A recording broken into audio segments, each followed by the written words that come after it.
and welcome back to another episode. It's Mel here from Raw Nourishment. Now today we have a Q&A video which I am so excited to answer these questions. Anyway, so without further ado, I just wanted to let you know that I'm not a medical professional, that I'm doing the very best I can with the knowledge and understanding that I have at the time. Was your first month or two of being a vegan also a roller coaster of questions, uncertainty? Certainly you want to be vegan, but not quite sure what that even means. Being overwhelmed by the sheer amount of vegan info, documentaries, before and after pics, etc, etc, etc. Was I overwhelmed? Absolutely. Am I still overwhelmed? Yes, but it's a crazy one. You know, you need to think about, why did you come to veganism? What aspect drew you to that area? For me, it was health and vanity. I wanted to cure my acne. I wanted to cure a whole list of things. Check out my video entitled Benefits and Challenges as a Vegan, my 2-year update, and then go through the playlists for my 6-month update and then my first year update. I speak about everything that I have been through. Yes, it was overwhelming, absolutely. But you know, everything's overwhelming when it's new to you, and then you start to learn it and you're like, okay, that's kind of cool. And then you're like, oh, I want to learn about this aspect. So I learned about the health side of it first, and I was like, whoa, eating a plant-based diet can reverse type 2 diabetes, cancer, prevent strokes, heart attacks. It basically cured my body from the inside out. And then I looked into the animal cruelty side and I was like, whoa, okay. And then only last year I looked into the environmental aspects after I watched Cowspiracy, and I was like, holy moly. And now I'm just learning more and more and more from each of those sections. So look at the section that brought you to veganism first and spend some time exploring that. And then when you're ready, look at something else. Everyone comes from a different place. We've all have different paths, so you can't be like, if I eat this, this, and this, I'm going to look like this person. Because if you watch my journey, you would know I was eating like some other people on YouTube, smashing in the calories, and I gained weight, and I was like, why do I feel really tired? Why did this happen? Blah, blah, blah, blah, blah. And when I started eating more intuitively, I noticed incredible results. Check out the videos that I've linked for you, and they're going to help you on your journey. And also, please keep in the back of your mind, I have some info for you. I'm creating an incredible product that's going to make the transition a lot easier for you. If you could describe your whole life in only one word, what would that be? Grateful. I'm grateful for everything that has happened to me, whether good or bad, because there has always been a lesson involved in it, and it has helped shape me on my journey, and I am becoming my greatest version with each and every day. So I would say grateful. I remember a while back you said you started to eat a bit more fats. I was wondering, do you use any oil such as olive oil or coconut oil in your cooking, or are you mostly a high carb vegan? Okay, so I increased my fat intake, but it was like whole foods. It was avocados. Love avocados. Oh my god. I picked up 12 avocados for $10 this week shopping, but they're all ripening up, so I'm so excited about that. I've just started using sesame oil in my stir fries because I love the taste. Coconut oil, the only time I use it is really to moisturize my body in the winter time because it's thicker than the almond oil that I'm using at the moment. But no, I really don't. I like to keep things in their most natural state because that's where I feel truly at my best. Sometimes when I go out to restaurants I have oil in it, but it makes me feel a little bit sluggish. But I don't feel that when I'm eating whole fats like from an avocado. So teeth whitener. Teeth whitener. I don't have a teeth whitener, just fruits and veg, my love. I actually film with lights, so my teeth aren't actually this white. If I turn off my light, they're still white, but not like crazy. Oh, I suppose they are kind of white, aren't they?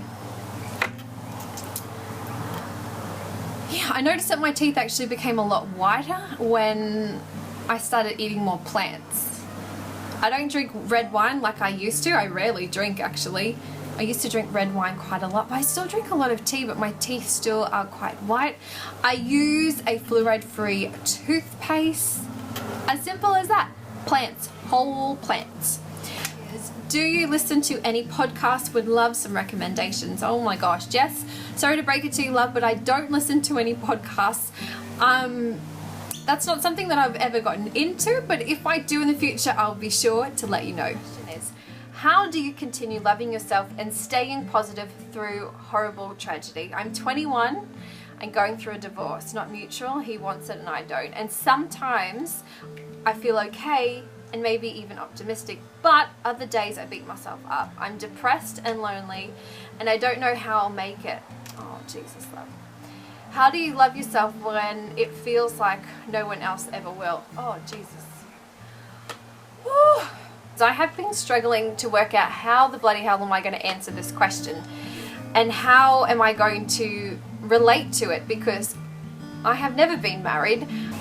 I know for me last year some crazy stuff went down and it was really upsetting, and I had to spend a lot of time working on me because I realized that what they are doing I have no control over. The only thing that I have control over is myself, and then that's something that I need to focus on. Basically last year was a self-love year. That's why I emphasize it so much in my videos. I highly recommend you check out my video, my self-love practices up here.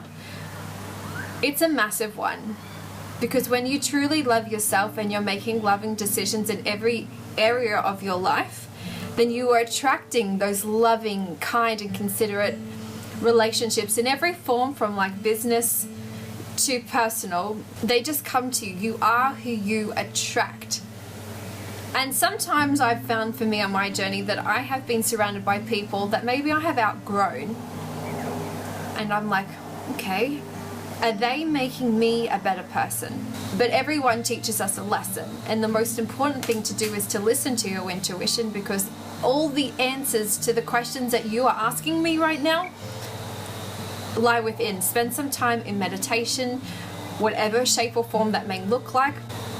Meditation to me the other day came through driving my car with the Pandora playlist on, and the song Hero came up from Mariah Carey, and I literally started crying in the car because I was on the way to an interview for something very, very important, and I was like doubting myself, and I was like, what is happening? And then I'm like, oh, astrologically a lot of stuff is happening in Pisces, and I'm like, oh, and I'm just doubting myself, and I'm like, why are you feeling like this? And then I'm like looking for other people to fix my situation. I'm like, no one else can fix the situation except for me.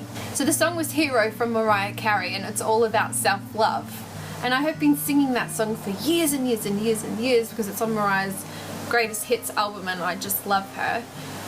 Massive Mariah Carey fan. Old Mariah Carey, not new Mariah Carey. Check out the link in the description to the song Hero from Mariah Carey. Listen to the lyrics. You're going to get through this, love. I just know it. The first step is basically, letting other people know that you need some help. My heart breaks for you. The second part of that question, where you ask, how do you love yourself when it feels like no one else ever will? Well, for starters, for me on my journey, I don't rely on anybody else's love. I love me. That's why I speak so much and emphasize the importance of the self-love practices. You can't rely on somebody else's love because it comes and it goes. You are the only person that is going to love you for the rest of your life. So don't be putting somebody else above you. Spend some time, watch my self-love practices, check out the video for you for Mariah Carey's song, listen to the lyrics, and just take it one day at a time. Stay tuned for next episode, as I have some incredible videos coming up for you. Remember, continue to make better choices than the day before, because it's going to help you on your journey to become your greatest version. I love you so much. Remember, up your self-love practices, listen to your intuition, and I will see you next episode. I love you guys. Bye.